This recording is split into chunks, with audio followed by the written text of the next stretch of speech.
तो नमस्कार अगेन, आप सभी का बहुत बहुत स्वागत है। और जैसा कि हमने पहली बार बात की थी सेक्स एजुकेशन को लेकर, एंड हम सेम टर्म्स की बात करने वाले हैं, लेकिन उसमें जितने भी स्पेसिफिक टर्म्स होने वाले हैं उसके बारे में बात करेंगे। और सोसाइटी की तो मैंने बात की थी ना यार कि होता क्या है कि वहां पर बात नहीं हो पाती, इसलिए आज खुलकर बात करने वाले हैं उस स्पेसिफिक टर्म के बारे में, जिसके लिए अगेन आज हमारे साथ हैं सेंट्रल और साथ ही पूरे मध्य भारत के एक अच्छे सेक्सोलॉजिस्ट, कह सकता हूं कि टॉप 10 सेक्सोलॉजिस्ट हैं जिन्हें सेंट्रल गवर्नमेंट और पूरे के पूरे स्टेट गवर्नमेंट से ऑथराइजेशन प्राप्त हुआ है। जनरली ऐसा होता है कि ऑथराइजेशन बहुत सारे लोगों को प्राप्त नहीं होता, बट वी आर लकी कि आज हमारे साथ डिस्कस करने के लिए we have Rajesh sir with us. Sir बहुत बहुत स्वागत है आपका। पहला ही सवाल आपसे मैं करना चाहता हूं कि क्योंकि आपने बहुत सारे लोगों को ट्रेनिंग भी दी है, आप एज एन पेशेंट को आप देखते भी हैं और साथ ही बहुत सारे वेबिनार भी आपने किए हैं, तो आप पूरा का पूरा कंक्लूड करने के बाद आप मुझे एक टर्म बताइए, एक डिसीज बताइए जो जनरली हर एक वर्ग के लिए होता है। जस्ट लाइक बात की जाए तो जो हमारे यंगस्टर्स है वो भी उससे परेशान है, जो मिडिल एज के हैं वो भी परेशान है, और जो हमारे ओवर एज के हैं वो भी उसका शिकार ही हुए जा रहे हैं। देखिए शिवम जी, बहुत सारे पेशेंट्स आते हैं, मेरे जूनियर डॉक्टर्स भी हैं, पूरी टीम है, काउंसलर है। हम लोग ओवरऑल देखते हैं कि एक एज ग्रुप क्या है। तो अगर मैं आज से 25 साल पहले की बात बताऊं तो उस एज ग्रुप में और आज में बहुत फर्क है। पहले हमें ये लगता था कि 45, 50, 55 ये इंसान आ रहा है तो उसकी प्रॉब्लम्स हैं, ठीक है, इसको सेक्स प्रॉब्लम आ रही है, मगर आज एक इंसान 25 से 35 साल की एज हमारे ग्रुप में ज्यादा है। और ये 25 से 35 साल में अगर स्पेसिफिक अगर आप बोले कौन सी डिजीज ज्यादा प्रभावित हो रही है तो वो है प्री मैच्योर एजैकुलेशन, PME, शीघ्र पतन भी बोलते हैं। तो ये क्यों हो रहा है? क्योंकि एक कॉमन सेंस की बात है कि आज लोगों के अंदर नॉलेज की कमी है। पहली बात तो वो सेल्फ मेडिकेशन ले रहे हैं, दूसरा वो एक एंजाइटी का शिकार है। उनको ये लगता है ये प्रॉब्लम एक प्रॉब्लम है, बीमारी है, जबकि मैं इसको बीमारी नहीं मानता। ओके, जस्ट लाइक आपने प्री मैच्योर एजैकुलेशन जिसकी बात हम करने वाले हैं, शीघ्र पतन कैसे पता चलता है कि किसी को शीघ्र पतन है? बेसिकली 4 स्टेजेस होती है, 4 ग्रेड होते हैं। तो पेशेंट को नहीं मालूम है शीघ्र पतन, वो तो कहीं से सुन के आया है। पेशेंट को लगता है कि मैं बहुत बड़ा डॉक्टर हूँ, पेशेंट को लगता है वो गया मेडिकल स्टोर पे, अपने दोस्तों से बात करी कहीं, अरे यार तेरा जल्दी निकल गया। वो एक तरह से जल्दी निकल गया मतलब वो मजाक उड़ा रहा है दोस्तों का, वो बता खुद ही रहा है और उसकी गर्लफ्रेंड भी बोल देती है। आजकल जो पहले के जमाने में, मैं बोलना नहीं चाह रहा था मगर बात निकली है, पहले के जमाने में 25 साल पहले एक शाइनेस थी, बोलते ना एक तरीके से मैच्योरिटी तो थी, शाइनेस ज्यादा थी। और हस्बैंड वाइफ तो छोड़ो, गर्लफ्रेंड बॉयफ्रेंड तो उस समय ट्रेंड भी कम था। हस्बैंड वाइफ भी एक दूसरे को बोल नहीं पाते थे वाइफ की भैया आपका जल्दी हो जाता है डिस्चार्ज, मगर आज गर्लफ्रेंड तो मुंह पे बोल देती भैया तू पहले अपना स्टेमिना बढ़ा, तो वो दिमाग में बढ़ जाता है। जैसे एक लास्ट एपिसोड में हमने डिस्कस किया था, ओ माय गॉड में एक दोस्त ने बोल दिया भैया तेरा छोटा है, तो व्याग्रा खा के आ गया था। तो यही टैबू है, यही दिमाग में एक तरीके से गलतफहमी उसके अंदर आ गई कि मेरा टाइम था, और वो इन्फिनिटी कॉम्प्लेक्स का शिकार हो रहा है। और सबसे मेजर कारण है एंजाइटी का, कि उसके दिमाग में एक बैठ गया कि मेरी गर्लफ्रेंड ने मुझे बोला, कि मेरी वाइफ ने बोला कि तुम मुझे सेटिस्फाइड नहीं कर पा रहे हो। तो वो कौन डिसाइड करेगा? वाइफ को नहीं मालूम, वाइफ ने तो बोल दिया कैजुअल, मगर वो उसके माइंडसेट में आ गया। बिल्कुल, मैं भी इस पर बोलना ही चाहता था, क्योंकि आजकल जो लोग हैं वो सेक्स लाइफ को एंजॉय न करके एज स्ट्रेस ले रहे हैं। और एक सवाल और ये है कि जस्ट लाइक कि आज जो सेक्स लाइफ है वो प्रेशर बन चुका है लोगों में। बिल्कुल करेक्ट। अब इस बात से आप कितना सहमत है कि जस्ट क्या होता है ना, वो पहले से तैयारियां कर रहे हैं, स्ट्रेस ले रहे हैं यार कि मेरा जस्ट लाइक परफॉर्मेंस प्रेशर की बात की जाए तो देखिए सबसे पहले तो वो पेशेंट अपना माइंडसेट बना लेता है। मान लीजिए उसका फर्स्ट एपिसोड अच्छा नहीं हुआ, पहली बार वो इंटरेक्ट हुआ अपनी गर्लफ्रेंड से और पहली बार उसने सेक्स किया और वो जल्दी डिस्चार्ज हो गया, तो उसका क्या माइंडसेट है कि मेरा जल्दी निकल जाता है। अब वो गया मेडिकल पे, मेडिकल वाले ने उसको एक गोली दे दी, प्यार की गोली, एक बहुत फेमस गोली अगर है व्याग्रा ग्रुप की, वो स्लेडेनाफिल हो चाहे टेडेलाफिल हो चाहे डेपोक्सिटिन हो, अब वो गोली खा के सेक्स कर रहा है। अब उसके दिमाग में क्या बैठ गया कि अब मैं गोली खा के ही परफॉर्म कर पाऊंगा। कई सालों तक ये एपिसोड चलते रहते हैं, कोई हफ्ते में 1 बार कर रहा है, 2 बार कर रहा है, ओकेजनली कर, मगर वो एपिसोड तो चल ही रहे हैं। अब एक समय आता है जब वो एक इम्यून सिस्टम होता है हमारी बॉडी का, वो डाउन हो जाता है, और ससेप्टिबिलिटी बोलते हैं ग्रहण करने की क्षमता। तो एक समय आता है बॉडी क्या करती है, एक्सेप्ट ही नहीं करती उस मेडिसिन को। अच्छा, ये भी जस्ट लाइक प्रेशर होता है लोगों में, तो वो शुरू ऐसा करना चाहते हैं कि यार मेरा परफॉर्मेंस डिस्टर्ब ना हो, तो पहले ही वो मतलब सप्लीमेंट्स की जो पिल्स होती है वो लेना शुरू कर देते हैं। वो कितना सही है? वो शिवम जी कारण क्या है कि वो कंपेयर करता है उसने बोला वो अपनी गर्लफ्रेंड के साथ 25 मिनट कर रहा है, 20 मिनट कर रहा है, 15 मिनट कर रहा है, और वो देख रहा है पॉर्न मूवी। अगर वो प्रभावित कहाँ से हो रहा है, उसको इंस्पिरेशन कहाँ से मिल रहा है? पॉर्न मूवी से। पॉर्न मूवी में आपको मालूम है सब कुछ एडिटेड होता है, वो कई हफ्तों की टेक्स होती है, कई हफ्तों की एडिटिंग करके उसको बनाते हैं, मगर उसको कहीं शो नहीं हो रहा ना, वो तो देख रहा है पॉर्न मूवी, और मैं पोजीशंस बदल रहा हूँ, मैं कर रहा हूँ, वो कर रहा हूँ, वो हर चीज को इमेजिन कर रहा है, अपने आप से रिलेट कर रहा है। उसका दोस्त पता है वो झूठ बोल रहा है, कोई थोड़ा ना वो जाके देखेगा उसका दोस्त कितनी देर कर रहा है। उसका दोस्त बता रहा है मैं तो आधा घंटा करता हूँ, तेरे में तो दम नहीं, तो 2 मिनट में डिस्चार्ज। तो वो माइंडसेट हो गया उसका। जबकि कोई हर इंसान का एक स्टेमिना होता है, उसकी बॉडी लैंग्वेज होती है, उसका हार्मोन्स होते हैं, उसको मालूम है कि मैं कितनी, हाँ अगर गलत कर रहा है कुछ, वो मास्टरबेट कर रहा है तो ऑब्वियसली टाइम कम होगा, वो बात है। सर एक सवाल और ये है कि क्या मस्टरबेशन एजुकेशन का कुछ कनेक्शन होता है? आई मीन देखिए क्या है से उनने किया हो, फिर उसका जो नतीजा होता है वो ये। शिवम जी बहुत अच्छा क्वेश्चन पूछा। दोनों पैटर्न अलग है जी। आप खुद एक मेल है, आप देखते हैं, अभी भी आप लोग जो इंटरव्यूज लेते हैं, आप कहीं ना कहीं हजारों लाखों लोगों के जो रिव्यूज पढ़ते हैं या उनके फीडबैक लेते हैं या उनके क्वेश्चंस देखते हैं। अब आप खुद सोचिए, masturbate is like a on demand sex, है ना। पेशेंट स्ट्रेस में है तो मास्टरबेट कर रहा है, पेशेंट खुश है तो मास्टरबेट कर रहा है, पेशेंट का एग्जाम का प्रेशर है तो मास्टरबेट कर रहा है, पेशेंट का एग्जाम अच्छा हो गया तो मास्टरबेट कर रहा है। यानी वो एक इंसान अपने आप की एक एडिक्शन के लिए तरफ प्रोत्साहित हो रहा है, वो हर चीज में मास्टरबेट कर रहा है, उसको एक एडिक्शन है ये, उसको लगता है मैं हल्का हो जाऊंगा। जबकि वो एक पैटर्न ही अलग है, जब वो बहुत तेजी से मास्टरबेट करता है वो पैटर्न जस्ट अपोजिट है, और जब वो रियल इंटरकोर्स करता है उसमें हार्डनेस की जरूरत होती है। तो वो अपने पैटर्न को खुद ही डिस्टर्ब करके चल रहा है एडिक्शन का। तो वो जब एट द एंड जब वो फोरप्ले करता है, इंटरकोर्स के लिए तैयार होता है फर्स्ट टाइम, तो कर ही नहीं पाता, भले वो अनमैरिड हो चाहे मैरिड हो। तो मास्टरबेशन तो नेचुरल था ही नहीं कभी, वो ऑन डिमांड सेक्स था। और कुछ लोग बोल भी देते हैं वीडियो में कि मास्टरबेशन इज हेल्दी। वो कैसे हेल्दी है? क्योंकि वो नेचुरल है ही नहीं, क्योंकि उसका पैटर्न ही अलग है, उसको हम प्रेस कर रहे हैं, कंप्रेस कर रहे हैं, उसको अगर उल्टा लेट के भी कर रहा है तो महान गलत है वो तो। फिर तो उसको उपाधि मिलनी चाहिए, वो तो फिर बिल्कुल ब्लंडर है। और जब हाथ से कर रहा है तो हाथ से तो हर इंसान करता है, मगर उसकी फ्रीक्वेंसी क्या है, हफ्ते में, रोज, डेली, तो वो गलत है ना। वो कौन डिसाइड करेगा? इससे भी एक क्वेश्चन यही निकल के आता है, जैसे आपने बोला कि रब करना और इंजेक्ट करना, इसमें कितना डिफरेंस होता है? और डिफरेंस पैटर्न का है तो दोनों में इजैकुलेशन हो रहा है, दोनों में वो इल्यूजन, वो एक काल्पनिक दुनिया में जी रहा है, वो किसी को विचार ला रहा है, पॉर्न देख के कर रहा है, वो उल्टा लेट के तकिए से घसीट रहा है। तो वो जब घसीटता है तो उसके पूरी पीनस रब होती है, वो पीनस के अंदर क्या है, मसल्स है और वेन्स है, तो वो डायलेट हो रही है, ढीली पड़ रही है। तो वो एक तरीके से एंजाइटी आगे जाके उसको समझ में आती है, वो मजा सजा बनेगी। कारण क्या है, वो हाथ से कर रहा है तो भी खतरनाक है, मगर जब वो लेट के कर रहा है तो वो 10 गुना ज्यादा खतरनाक है, क्योंकि पूरे शरीर का वजन वहां पे आ रहा है। तो ये गलत तो था, बोलते जहर अगर जरा सा खाओ चाहे ज्यादा खाओ, जहर तो जहर ही है, जहर तो जहर ही। एक सवाल और मेरा आपसे है कि सिम्टम्स की अगर बात की जाए, कैसे पहचानेगा कि उसे प्रीमेच्योर एजुकेशन है? मैंने वही बोला ना कि अगर वो इंसान अपनी पार्टनर के साथ, भले वो मैरिड हो चाहे अनमैरिड हो, लिव इन में रह रहा है चाहे मैरिड है, वो अपनी पार्टनर के साथ सेक्स करता है और पार्टनर बोलती है मेरा एजुकेशन नहीं हुआ और तुम्हारा हो गया। अब बहुत सी पार्टनर्स ऐसी होती हैं जिनका एजुकेशन बहुत जल्दी हो जाता है, तो डिपेंड ये नहीं करता, उसके मन में मिथ आ रहा है, उसके मन में मिथ क्या आ रहा है कि मेरी पार्टनर ने मुझे बोल दिया जल्दी निकल जाता है। अगर एवरेज हम बोले 4 ग्रेड होती है, फर्स्ट, सेकंड, थर्ड और फोर्थ। फर्स्ट ग्रेड कौन सी होती है? जो कॉमन सभी में अंदर है, 2 से 5 मिनट, 10 मिनट, एवरेज डिपेंड करता है, थक गया, इरेक्शन, नींद नहीं हो पाई, स्ट्रेस में। सेकंड ग्रेड क्या होती है? जिसमें एवरेज टाइम 2 से 3 मिनट होता है। थर्ड ग्रेड क्या होती है? जिसमें एवरेज टाइम 1 मिनट भी नहीं होता। और फोर्थ ग्रेड तो बहुत खतरनाक है, उसमें बोलता है सर मैं इंटरकोर्स कर ही नहीं पाया, इतना एक्साइटेड हो गया कि हम लोग फोर प्ले कर रहे थे, हमारा निकल गया मेरा। तो वो क्या हुआ? वो फोर्थ ग्रेड क्या था?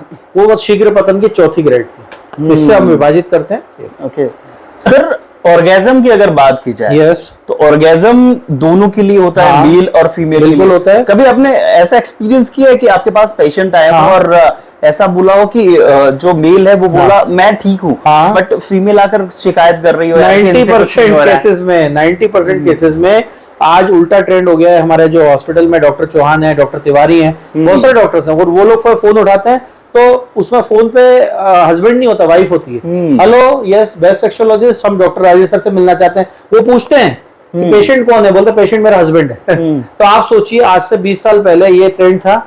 इवन हस्बैंड यानी पुरुष वर्ग तक शर्माते थे हॉस्पिटल, मगर आज महिला ओपन में फोन करके क्या बोल रही है? मेरे को अपने हस्बैंड को दिखाना है। और हम समझ जाते हैं जब वो वाइफ अपने हस्बैंड के साथ आती है तो कभी भी हस्बैंड एक्सेप्ट नहीं करता। मेल पार्टनर के अंदर ईगो होती है, वो एक्सेप्ट नहीं करता, वो हमेशा बोलता है मेरा तो टाइम अच्छा है, सही है। वो वाइफ बोलती है कि सर मेरा इजैकुलेट नहीं होता, इनका पहले हो जाता है। ये कंट्रोवर्सी वाली बात है। तो यही कारण है लीड्स टू डाइवोर्स। ये भी कहीं ना कहीं, क्योंकि पेशेंस खत्म होता जा रहा है लोगों के अंदर। बिल्कुल सर। एक सवाल और है मेरा, जस्ट लाइक टचिंग से भी डिस्चार्ज हो जाता है। यही तो है ना, यही तो स्पर्मेटोरिया, धात रोग जिसको बोलते हैं, या शीघ्र पतन। शीघ्र मतलब क्या, वो कितना फास्ट, कहीं किताब में लिखा है कि फास्ट मतलब क्या, किस स्पीड से इंसान गाड़ी चला रहा है। बोलता है 60 की स्पीड से 100 के, उस फास्ट तो 60 की स्पीड भी होती है ना। एक्सीडेंट होने के लिए 60 की स्पीड ही बहुत है। वैसे ही शीघ्र पतन में पेशेंट डिस्चार्ज पहले ही कर देता है ना। वो फोर प्ले में ही हो रहा है, वो इंसर्ट कर ही नहीं पा रहा। वो उसकी जो पार्टनर है वो तो घबरा गई, बोलते हो क्या रहा है, एक बार, दो बार, तीन बार, चौथी बार तो बोल दे कि भैया तेरे से होता नहीं है। और यही कारण है डिफरेंसेस का। ओके, तो एक और भी बहुत कंट्रोवर्शियल होने वाला है, जस्ट लाइक कि एक ट्रेनिंग सेशन होता है, जस्ट लाइक कि किसी को ओलंपिक में जाना है तो वो पहले प्रैक्टिस करता है। और क्रिकेट अगर खेलना जाना है तो पहले प्रैक्टिस मैच होता है। तो जस्ट लाइक लोगों का भी ये परसेप्शन होता है यार कि पहले कुछ ट्रायल हो जाए। ऐसा ये लोगों के दिमाग में हर चीज का ट्रायल।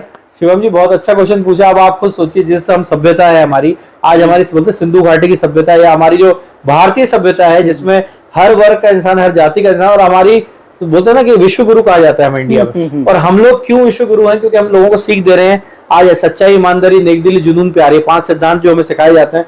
और हम लोग भी बोलते हैं सर कि आज एक इंसान, एक बोलते हैं ना, एक लहजा होता है, एक अदब होता है, एक बोलते हैं ना, एक इंसान। आज हम अपने बड़ों के सामने बोलते हैं, पहले के जमाने पल्लू रखती थी। अरे आप कुछ सोचो, इतना जब भारतीय सभ्यता इतनी अच्छी है तो उसमें कैसे एक इंसान क्या पहले सेक्स करेगा, बोलेगा जाओ मैं पहले तुमसे सेक्स करूंगा फिर शादी करूंगा? ये तो कॉमन सेंस की बात, ये तो सिस्टम ही गलत है ना। ये मैं इसीलिए लास्ट एपिसोड में मैंने आपको बताया था शिवम जी कि पहले एक सेक्स एजुकेशन का टॉपिक होना चाहिए, प्री मैरिटल काउंसलिंग। मेरे बहुत सारे वीडियोस है प्री मैरिटल। मैं बोलता हूँ सेक्स एजुकेशन तो चलो भारत सरकार कब उसको अप्लाई करेगी, कब पाठ्यक्रम में आएगा। अरे एक प्री मैरिटल काउंसलिंग तो होनी चाहिए। बिल्कुल। एक इंसान शादी की खरीदारी 6 महीने पहले करता है, 1 साल पहले करता है, वो लाखों रुपए खर्च करता है, शादी का हॉल बुक करता है, कार्ड छपवाता है। जब लाखों रुपए खर्च करता है, 500 रुपए डॉक्टर को देके प्री मैरिटल काउंसलिंग नहीं करा सकता? बिल्कुल। तो उसमें उसको कम से कम प्राइवेट चेकअप में इतना तो मालूम चल जाएगा कि उसको शीघ्र पतन कैसे मालूम है। प्राइवेट चेकअप में सब चीजें मालूम चल जाती है। वो डॉक्टर, वो काउंसलर उसको बताएगा ना। तो उसके लिए जरूरी नहीं कि वो जाके पेड सेक्स करे या उस लड़की को बोले कि मैं पहले तुमसे सेक्स करूंगा, पहले देखूंगा कि हम कंफर्टेबल हैं कि नहीं है, फिर शादी करेंगे। ये तो वो एक मूवी आई थी बीच में अभी, तो उसमें यही बोलता था पहले हम देखें कि कंफर्टेबल है कि नहीं है। तो मूवी बात अलग है, असल जिंदगी में ऐसा नहीं होता है। जस्ट लाइक अभी रिलेशनशिप में जो भी चीजें चल रही हैं ऐसे ही टाइप का है। यस। एक सवाल और है कि आपके नजर से जो शादी की एज होनी चाहिए वो क्या होनी चाहिए? भारत सरकार ने तो जो 18 साल और 21 साल जो पुरुष रखी है, वो कहीं ना कहीं सही मापदंड भी है। और मेरे हिसाब से भारत सरकार ने जो करा है सेट, वो तो है ही बेस्ट। मगर मेरे हिसाब से एक बच्चा हो चाहे बच्ची हो, लड़का हो चाहे लड़की हो, उसको अपना कैरियर, उसको बोलते हैं ना अपने पैरों पे खड़ा होना, है ना, स्टेबल हो गया कि नहीं, सेटल हो गया कि सेटल किसको बोलेंगे, कि वो अपनी पढ़ाई करके अपनी नौकरी कर ले, अपने पैरों पे खड़ा हो जाए, खड़ी हो जाए। उसके बाद उसको 25 साल 26 साल तक मुझे लगता है पर्याप्त एज है। और ये एज इसलिए अच्छी है क्योंकि ये एक एज ऐसे एडोलेसेंस एज में इंसान कर नहीं सकता। 18 साल की एज है। अब बचा क्या, एक नेक्स्ट स्टेज होती है जब उसके वैवाहिक जीवन का समय, 25 साल बहुत सही एज है। 25, 26, 27 इस एज में अगर इंसान कर लेता है तो वैवाहिक जीवन भी अच्छा रहता है। जल्दी शादी करने के बहुत फायदे भी हैं, जल्दी तो नहीं बोल सकते, मिडिल एज ये सबसे अच्छी एज होती है कि बच्चा भी उनका सही एज में हो जाता है, फैमिली प्लानिंग भी हो जाती है। शुक्राणु की कमी जो आज अभी 40% से ज्यादा जनता, मैं इंडिया की बात कर रहा हूँ, इनफर्टिलिटी का शिकार है। लंबे समय तक लिव इन में रहते हैं, लंबे समय तक सेक्सुअल एक्टिविटी चल रही है, और जब शादी करते हैं उसके बाद जो स्पर्म तो वाइटल फ्लूइड है ना, कोई थोड़ी ना वो कहीं अपन कहीं से स्टोर करवा लेंगे कहीं और से, वो तो जो खाना खा रहे हैं उसी से खून बन रहा है, उसी से वीर्य बन रहा है, वो कई साल तक उसको वेस्ट कर रहे हैं। और जब समय आता है तो उनका स्पर्म काउंट कम हो जाता है, मोटिलिटी कम हो जाती है। आज ये देख रहे हैं IVF, IUI, ये तो हॉस्पिटलों को चांदी हो गई ना, उनको तो मौका मिल गया। मतलब आपके चैनल के माध्यम से बोल रहा हूँ। अरे वही सही समय पे अगर आप अपना ट्रीटमेंट तो बहुत दूर की बात है, अब सही समय पे आप अपनी शादी करें, बच्चे पैदा करें, तो अगर 25 साल में कोई इंसान शादी करता है, 26 साल में पिता बन जाता है, 50 साल का जब होगा तो उसका बच्चा भी तो 25 साल का होगा ना। लेकिन अभी ट्रेंड थोड़ा उल्टा चल रहा है, 40 साल में शादी हो रही है, बताइए देन इसके बाद बच्चा कब होगा? बच्चा 20 साल का होगा तो इंसान जब तक निपट जाएगा 60 साल का हो चुका होगा। आज एवरेज एज कितनी रह गई? 60-70। यानी जब बच्चे की शादी की उम्र आएगी तो पिता ही, तो वो गलत है। इसीलिए पहले के जमाने में लोग 22-25 साल 20 साल में शादी कर लेते थे, बिल्कुल सही है। एक सवाल अगेन मेरे दिमाग में ये आ रहा है कि जो अल्कोहल है, यस, सिगरेट्स है, हाँ हाँ, बहुत सारे लोगों का कहना ये होता है कि मैं जब ड्रिंक कर लेता हूं मेरी टाइमिंग बढ़ जाती है। इसको कैसे ये मैंने लास्ट एपिसोड में कोई आए थे आप ही के साथ के इंटरव्यू लेने, उनको मैंने बताया था ये मिथ है और ये एक बहाना है। बहुत सारे जेंट्स क्या करते हैं, ड्रिंक कर लेंगे, उनको आदत भी है 2-3 पैक पीने की, तो वो जो 2-3 पैक पी लेते हैं अपना वो शेर समझने लगते हैं। और शेर क्या होता है, बोलते हैं शेर कभी चूहों का शिकार नहीं करते, तो वो अपने आप को बड़ा शेर समझते हैं। वो सोचते हैं मैंने तो जंग जीत ली। वो जब सेक्स करते हैं तो उनका सबकॉन्शियस माइंड होता है, वो चेतन मन, और उसमें सब चीजें चलती रहती है और वो एक तो अलर्ट होकर सेक्स करते हैं। थोड़े समय के लिए उनको लगता है टाइम बढ़ गया, मगर वो कोई तरीका नहीं है, वो कोई सलीका नहीं है, वो एक गलत तरीका है। वो एक अपने आप को एक खोखला बना रहा है, एडिक्टेड बना रहा है, सीधी सी बात। मतलब अगर बोला जाए तो ये भी कोई सही तरीका ये है ही नहीं, ये तो अपनी काल्पनिक दुनिया, ये तो अपने मन का भ्रम है और ये मन गढ़ंत बात है, मन गढ़ंत। अगेन इसी से जुड़ा सवाल ये है कि जस्ट लाइक बॉडी बिल्डर्स होते हैं, यस, वो अभी बॉडी बिल्डिंग करते हैं, Yes. एक्सरसाइज अच्छी करते हैं, हाँ. रनिंग करते हैं, हाँ. लेकिन उसके साथ एस्टेरॉइड्स यही दिक्कत और है। साथ ही प्रोटीन्स भी ले रहे हैं। बिल्कुल आपने तो- अच्छा क्वेश्चन करा। और ये भी लोगों की शिकायत ये रहती है कि उनका लेकिन इतनी हैवी बॉडी होने के बाद भी उनकी जो सेक्सुअल लाइफ Yes. रहती है वो बहुत डिफरेंशिएट करती है लोग कॉमन लोगों से। देखिए सबसे पहले तो जो जिम ट्रेनर्स होते हैं वो अपने आप को सबसे पहले तो डॉक्टर से भी ऊपर मानते हैं, है ना। वो खुद भी एनाबॉलिक स्टेरॉइड लेते हैं और अपने ट्रेनर जो पर्सनल ट्रेनर जिनको रखते हैं, जो उनको पर्सनल ट्रेनर हायर करता है, उनके जो क्लाइंट्स हैं उनको भी वो लोग प्रोत्साहित करते हैं, तुम भी BCAA लो, प्री वर्कआउट लो, पोस्ट वर्कआउट। अरे आप खुद सोचो, जो बॉडी की नीड है, जरूरत है, जितनी कैलोरी की जरूरत है, कैलोरी ये कौन डिसाइड करेगा? ये सबसे पहले डाइटिशियन डिसाइड करते हैं, जो खुद जिनने पढ़ाई करी। और जो सप्लीमेंट है वो क्यों जरूरत है? जब आप नेचुरल प्रोटीन ले रहे हो तो आर्टिफिशियल, और वो तो छोड़ो प्रोटीन तो चलो ठीक है,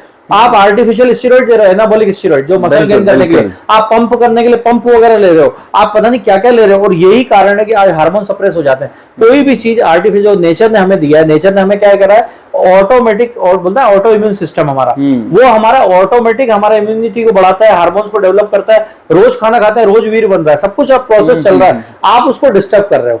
जैसे पेड़ काटने से ग्लोबल वार्मिंग हो रही है। मैं बोलता हूँ एनाबॉलिक स्टेरॉइड लेने से एक इंसान अंदर से खोखला होता जा रहा है। वो स्टेरॉइड लेकिन रात में नींद नहीं आ रही। आज 90% जो जिम ट्रेनर है या जो जिम से जुड़े हुए 90% लोगों को क्या आप देखते रहे, अटैक आ रहे हैं, रात में नींद नहीं आ रही है, क्योंकि वो स्टेरॉइड क्या कर रहे हैं, उनके अंदर प्रोसेस चेंज कर रहे हैं, हैप्पी हार्मोन को रिलीज नहीं होने दे रहे, तो उसके वजह से स्ट्रेस हो रहा है। यही कारण है। जैसे हमने पहले भी बात की थी, जो पॉर्न लाइफ है, जो रियल लाइफ है, यस, वो कितना डिफरेंशिएट होता है, क्योंकि लोगों के दिमाग में बैठ गया है कि मुझे ये पोजीशन करनी है, मुझे इतने टाइम तक लॉन्ग लास्टिंग होना है।